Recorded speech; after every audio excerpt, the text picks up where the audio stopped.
Hello, welcome to BM6611 Managing Brands, and our topic this week is developing a brand equity measurement and management system.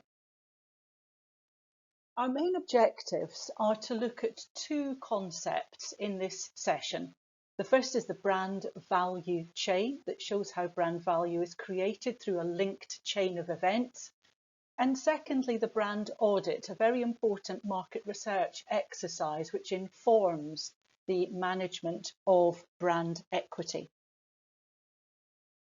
Supporting the session, your compulsory reading is a 2003 paper by Keller and Lehman from Marketing Management, How Do Brands Create Value?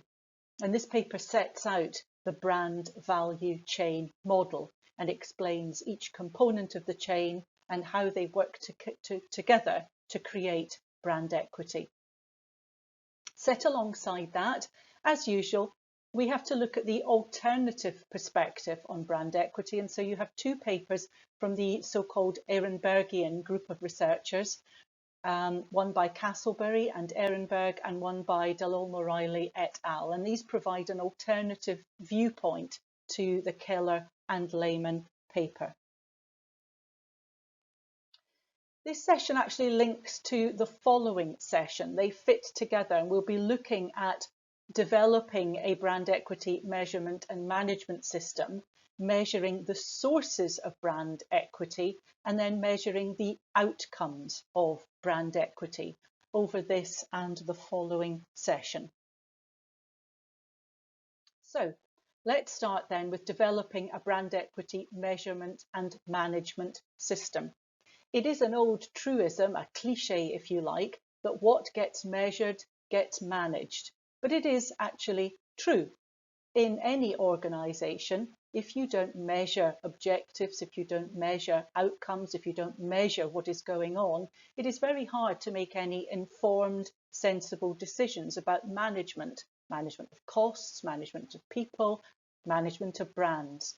So measurement and management go hand in hand. It's hard to manage effectively without measurement, without setting the benchmarks, if you like, of where your brand is today, what objectives you are going to set for your brand moving forward into the future. So as I mentioned already, a critically important concept in this development of a measurement and management system for brand equity is understanding the brand value chain as proposed by Keller and Lehman. This brand value chain, like any chain, is composed of links which are fit together. And in this case, the brand value chain, the links are components, different components of the brand equity measurement system. The first of these is the brand audit, which we'll look at in a bit more detail.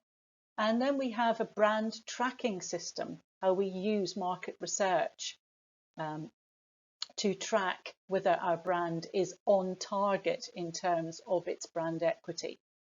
And these together go into a management system that's composed of three things: a brand equity charter, brand equity report, and the brand equity manager.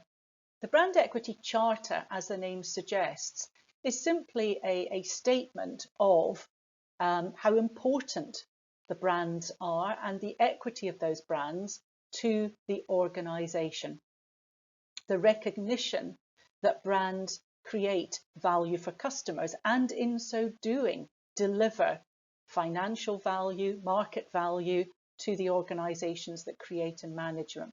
So the charter, if you like, gives everybody in the organisation the opportunity to see how important brands are and to sign up to the collective management of and responsibility for these brands. Puts the brands, if you like, centre stage, along with customers in the organisation.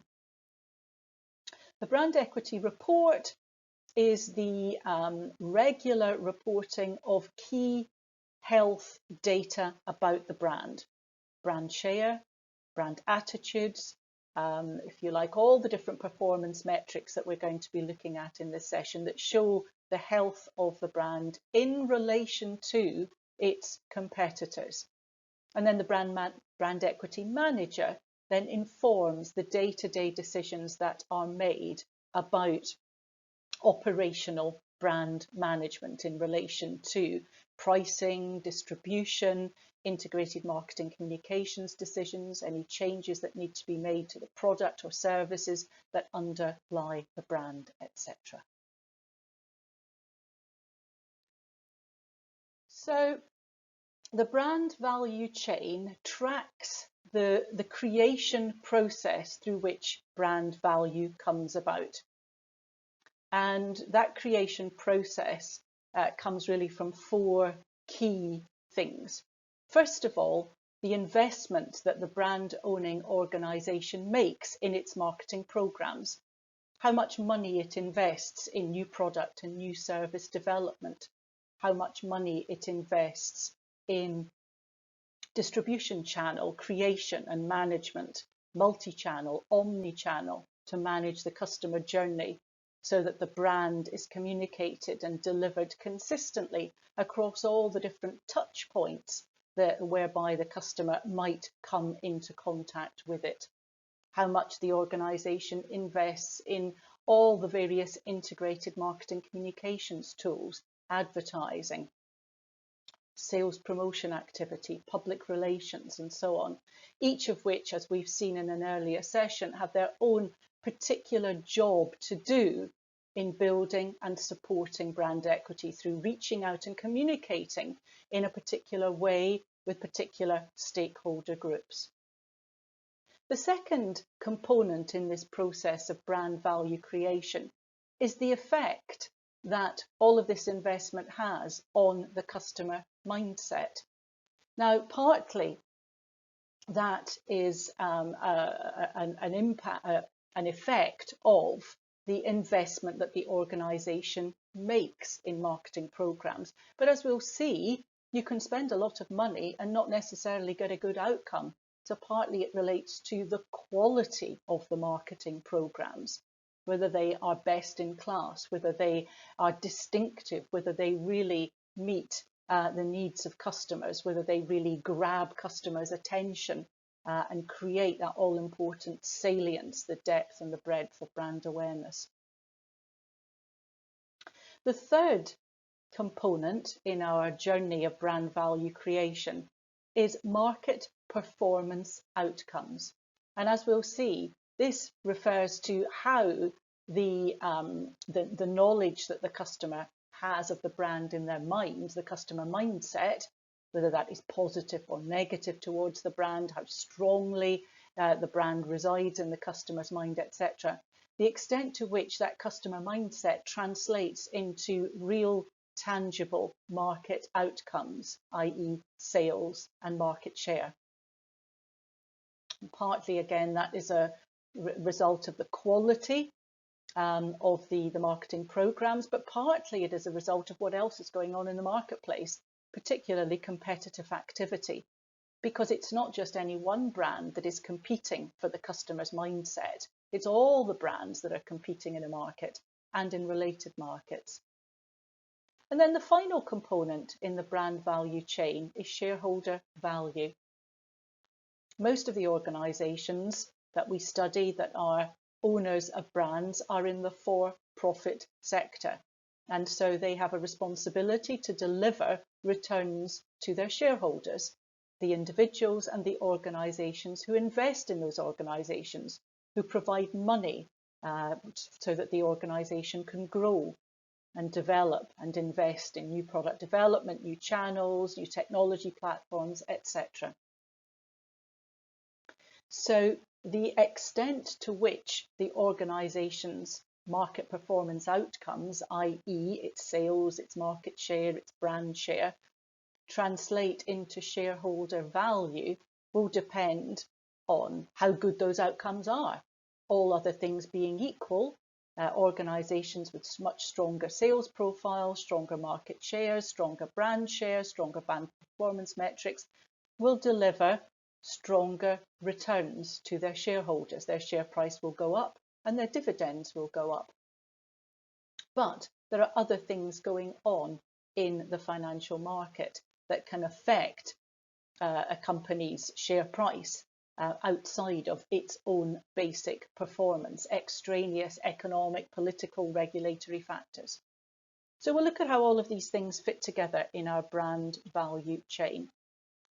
The great thing about the brand value chain is that it is a kind of roadmap. It's a structured approach that organisations can take to assessing the specific way in which their marketing activities create brand value and what might affect that brand value creation ability other than their own activities, what other things might get in the way to affect their ability to translate or transform marketing activities into brand value.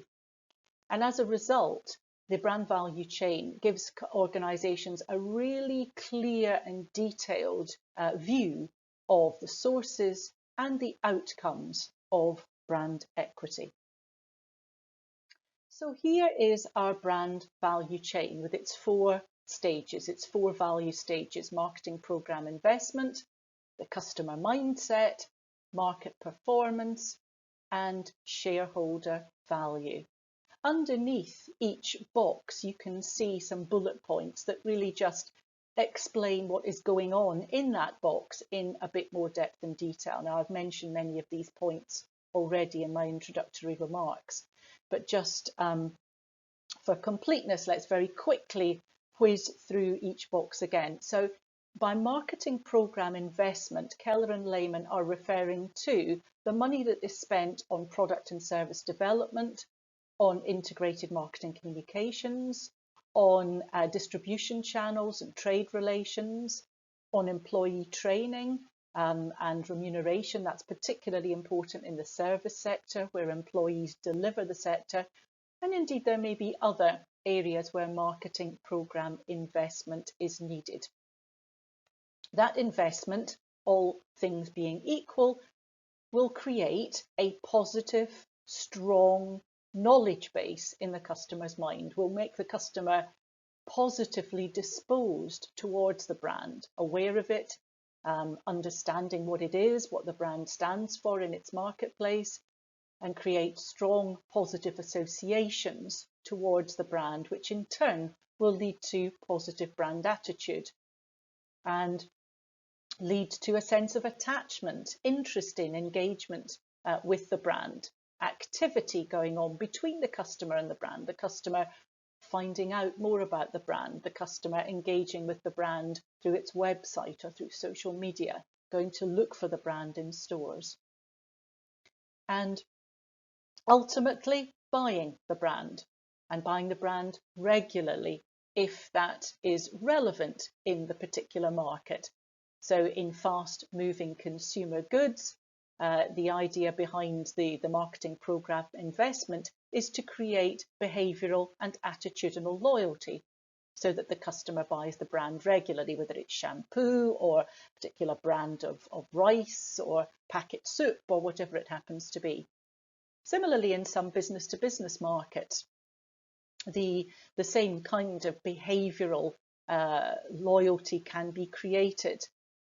Products and services which business customers are buying regularly, computer consumables, for example. In other markets, buying patterns are not necessarily so regular. These may be in business to business, very, very infrequent purchases, such as an organisation creating, fitting out, developing a new factory. That may only happen once in a couple of decades or even less frequently. In consumer markets, there are what's known as subscription markets, things like insurance, car insurance, which are bought usually on an annual basis. Mobile phone contracts may be changed every 18 or even 24 months. So you're not expecting your marketing program investment to generate daily or weekly or monthly sales, but you are expecting that marketing program investment to keep the brand centre stage in the customer's mind and to keep the customer having strong positive attitudes to the brand, so that when the next purchase occasion arises, the brand is there, top of mind and favourably evaluated. So that customer mindset and its translation into sales, willingness to purchase and actual purchases, then leads to market performance, the brand performing in its marketplace. Now, as we've seen in earlier sessions, one of the characteristics of a brand is that it commands a price premium in its market. It has less elasticity of demand than a commodity or a generic unbranded. People are prepared to pay more for the branded alternative because of the value, the added value it delivers, the reassurance of quality, the actual quality, the performance of the brand, the image that it has in its market, the status that it confers, the reliability, and so on. So all of these market performance indicators will translate into high volume share and high value share. Because the brand commands a price premium, it is more expensive than its competitors. Its share of a market by monetary value will be higher than it otherwise would be. A strong brand also allows a company to grow in its market through brand extension, through extending a brand horizontally into different product lines, across a product line, deepening a product line, and indeed into different product categories. And that enables the organisation to be more successful, to grow and develop. A strong brand, which has a large customer base, high level of knowledge and strong positive associations, can lead an organisation to save some money. If the brand is very, very strong in its market, perhaps you do not need to invest quite so much as you did at the beginning to build it up from scratch. And you do need to be careful there and not pull back on investment so much that you start to undermine the brand. But there's no doubt that strong brands can tick along more easily from a cost point of view than they otherwise would. And therefore, the combination of the price premium and the cost savings leads to enhanced profitability. So having a strong brand is almost like a virtuous circle. It creates additional strength, which creates further profitability, which can be reinvested, etc.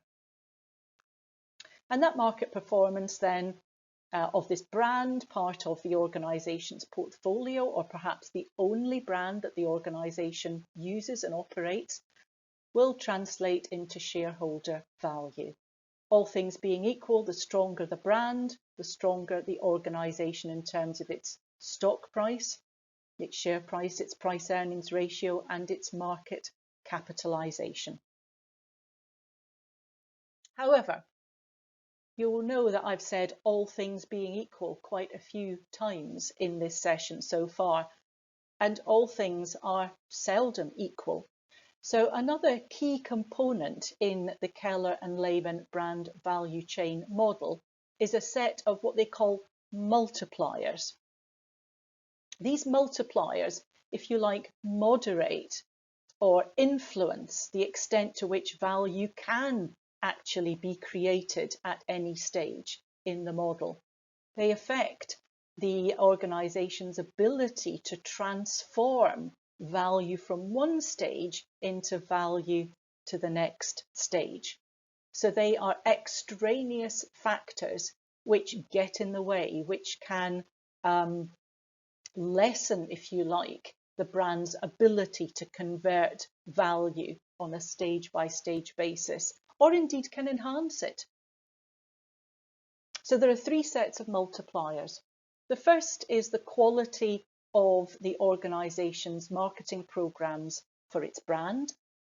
The second is what's going on in the marketplace from the customer's point of view, what else the customer is seeing in the marketplace, competitive activity, etc. And thirdly, investor sentiment, what's going on in the financial marketplace. So let's look at how these multipliers operate. So on the top of this diagram, we have our brand value chain again with its 4 stages. And on the bottom, we have 3 circles, which are the multipliers. which, as I said, moderate or influence or affect the organization's ability to convert and create value at each stage, to convert value at one stage into value at the next stage. So let's look first of all at program quality. The ability of the organisation to convert its investment in products, in advertising, in distribution channel and trade relations and so on, into a strong positive customer mindset, into customer knowledge, awareness, associations, attitudes, etc., is dependent on the quality of those marketing programs.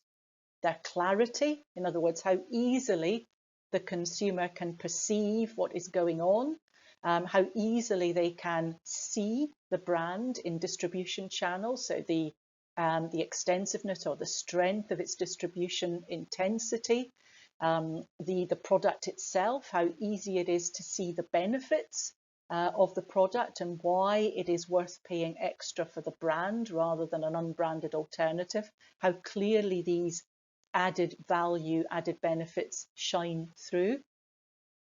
The clarity of the marketing communications, how distinctive they are, how clearly the message and the story of the brand comes to life through advertising, through social media activity and so on. Also, not just clarity, but relevance is important here, how relevant all of these things are to the target customer. You may have a product which is interesting, but just doesn't quite meet the needs of the target customer. Perhaps the wrong target market has been identified. Perhaps the product is simply not distinctive enough, or its communications get lost in the muddle of everything else going on in the market because they're not distinctive enough. Many brands fail to thrive simply because they don't get noticed. It's not that there's something fundamentally wrong with them, they just don't get noticed on the day. They don't stand out enough, they're not available enough, they're not noticeable enough, they're not distinctive enough. And lastly, consistency is important here. If you think back to our session on brand positioning, one of the things that we looked at there was the importance, and also we looked at this in brand elements, the importance that all of the things that we do with a brand should be consistent. So we shouldn't be telling radically different stories, communicating or trying to portray a radically different image with our brand elements relative to our distribution channels and our pricing and our communications. There should be consistency across all of those areas activity. Otherwise, the consumer is going to get confused. And remember, the power of a brand resides in the mind of the customer. Brand equity fundamentally is built on brand knowledge. And the more consistent the messages that are going out, the more easy it is to build clear and positive knowledge in the mind of the customer. So that's our program quality multiplier. Simply summed up, the better the quality of the marketing programs, the more the money spent will be converted into strong, positive customer knowledge. The second multiplier is marketplace conditions. And this moderates or affects the extent to which a strong positive customer mindset is actually going to be translated into the customer buying the product at all or buying it regularly. So this is dependent largely on channel support.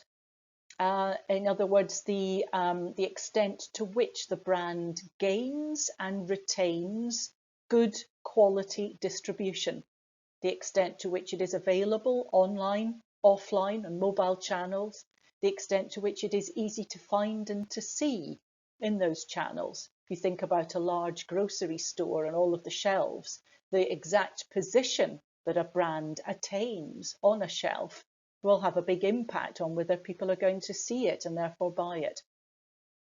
So the support of the channel is critically important. How well disposed channel members are, wholesalers, retailers, agents, brokers, distributors, to the organisation and its brand, and the support that they are going to provide to help the customer find the brand, understand the brand and buy the brand. The size and the characteristics of the target market that have been chosen are also relevant here. And I mentioned already that you can have a good product, but it may not be relevant to the particular target market that has been chosen. Perhaps the wrong target market has been selected. Perhaps the target market is simply too small to support the amount of investment that has been made in product development, in advertising, and so on. So any good quality marketing is only going to be translated into sales volume and revenue where the market is actually large enough to deliver that response. And of course, critically important here under marketplace conditions is the extent to which the competition are strong and active and engaged, and essentially doing the same thing, trying to buy customer mindset through excellent marketing programs. And sometimes organizations find it very difficult to beat their competitors. It's not that there's anything wrong fundamentally with their products or their services, but just they are up against really, really strong competition. If you think about that with an analogy of tennis, men's tennis, in the last few years, there have been 3, or sometimes 4 if Andy Murray has been well, 3 excellent players at the top of the game, Roger Federer, Novak Djokovic and Rafa Nadal. And in a different era, any one of those would have completely dominated. But because they're all competing against each other, they're all excellent, each one's ability to win all the time is necessarily constrained. Same thing in consumer and business-to-business markets. Nike have done well because Nike have excellent products and excellent marketing programs, but they've also done well because their competitors have never been as successful in their marketing and product development. So Nike have got a little advantage really because they have not had a truly, truly strong competitor. Even Reebok has not managed to really shake Nike from its perch. On the other hand, if you look at financial services and the credit and charge card market, MasterCard has suffered. Nothing wrong with MasterCard. Very, very strong distribution, very clear brand values, etc. However, Visa has always been marketed more successfully, as an American Express too. So what the competition is doing really does influence an organization's ability to translate customer knowledge, customer attitudes into actual customer sales and market share. And then the third multiplier is investor sentiment.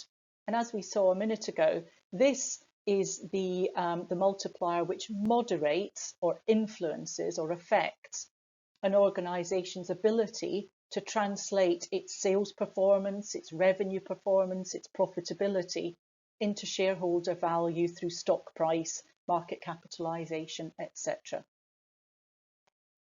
And this depends on what else is going on in the financial marketplace. What are the overall dynamics of the market? Is it a bull market or a bear market? Is there a recession going on? Is there a major regulatory or change going on in the country or in a related country that is affecting everyone's overall attitude to investment, regardless of any one organization's performance? Also, the market looks to the future. So what is the growth potential for this organization? Might be doing well at the moment, might have strong sales and market share, but what about next year? What about next decade? What's the future pipeline for growth? What is the organization's risk profile? Does it have a diversified portfolio of brands across different markets, different country markets, different category markets? Or is it heavily reliant on one marketplace, one country, one region, or one product or service market? The more diversified, the lower the risk profile. And this is also related to the contribution that any one brand makes to the organisation's profit.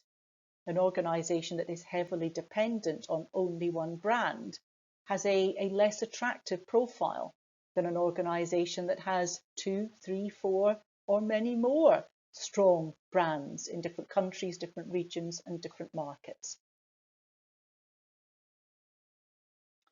So what are the benefits of engaging with the brand value chain? Well, I mentioned already, it's a really, really useful, practical tool for brand managers and indeed for other managers within an organisation.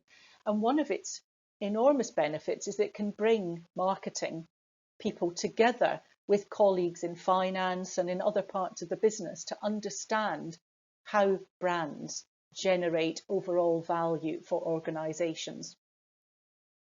So it's a structured approach to assessing where brand equity comes from, its sources, and what brand equity leads to, its outcomes.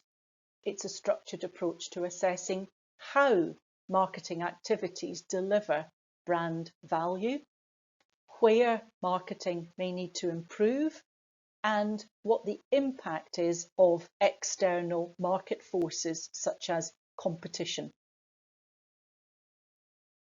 So you might like to think of it then as providing a kind of roadmap for tracking value creation.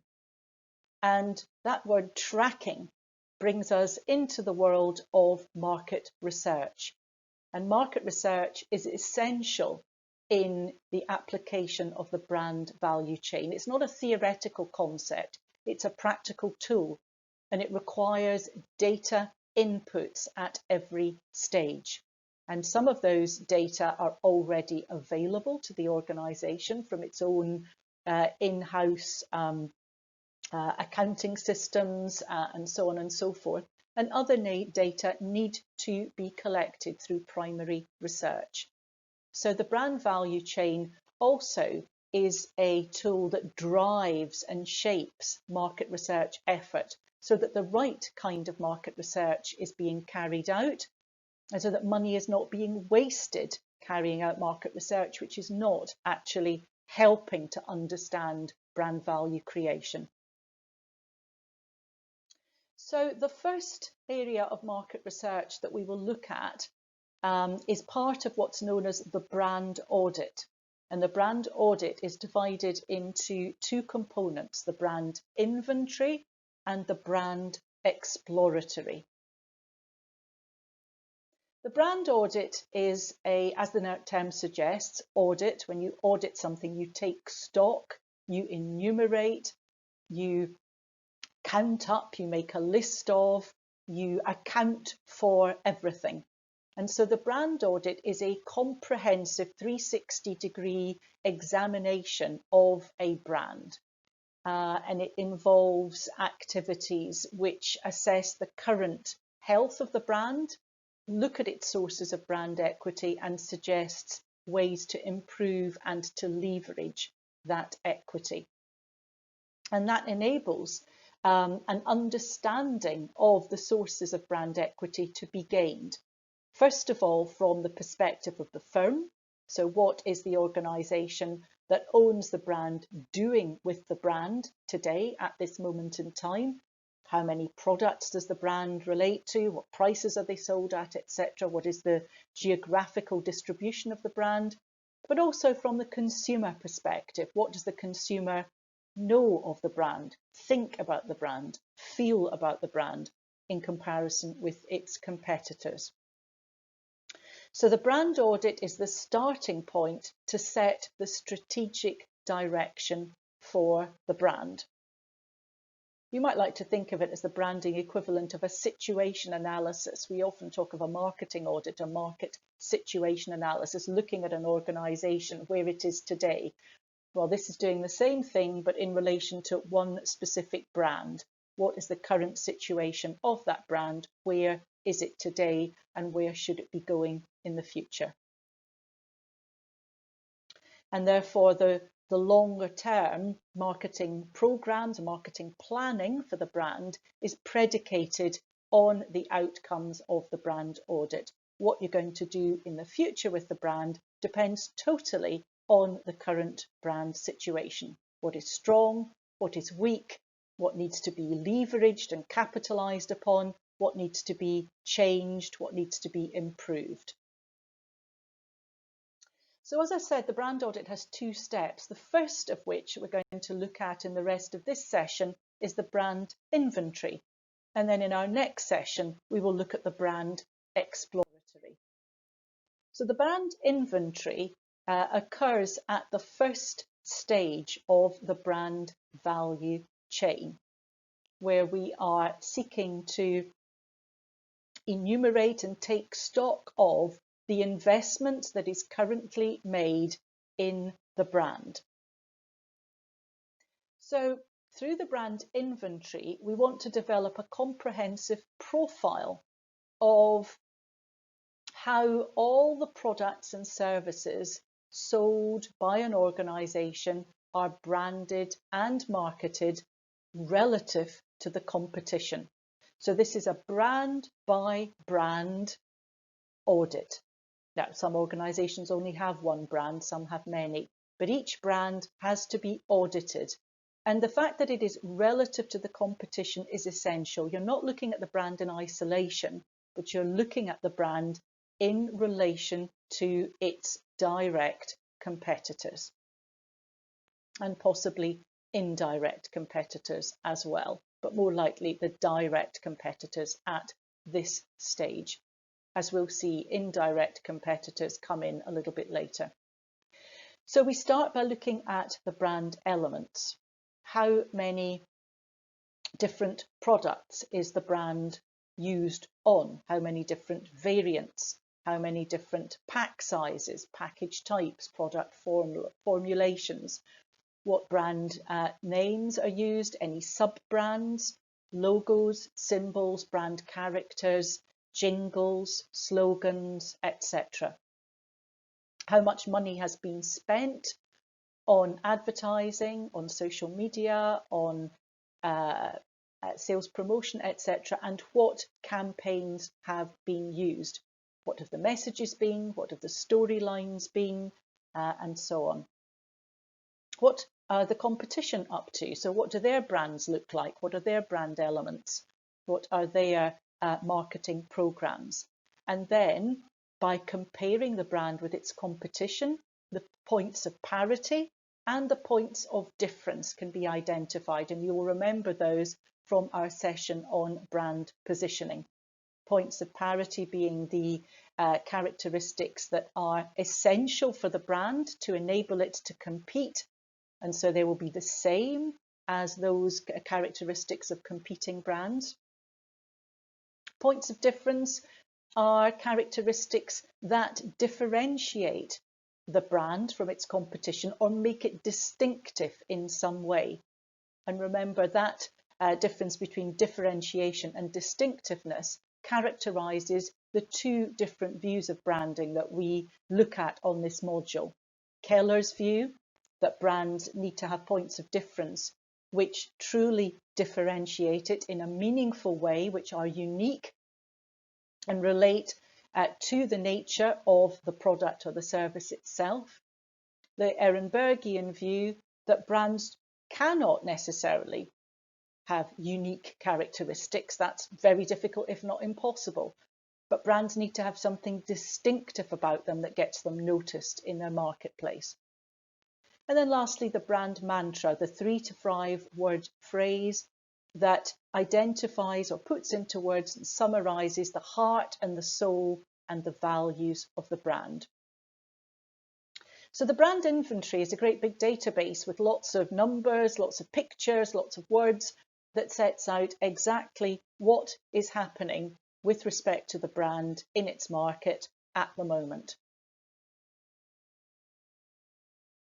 So the brand inventory then can suggest ways to change brand positioning. Perhaps the current brand positioning is not as strong as it could be.